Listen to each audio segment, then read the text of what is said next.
So mag-pruning tag pine tree karon. Sa kuha lang ning tinuan, wala lay baser sa kining dugay magud siguro motubo ang kahoy.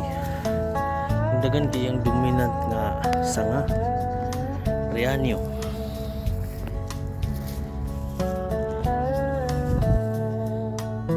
Para mataas ya.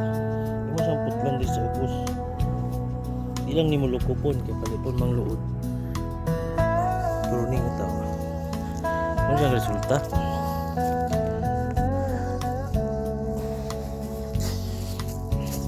Sumawan yung mga punuan.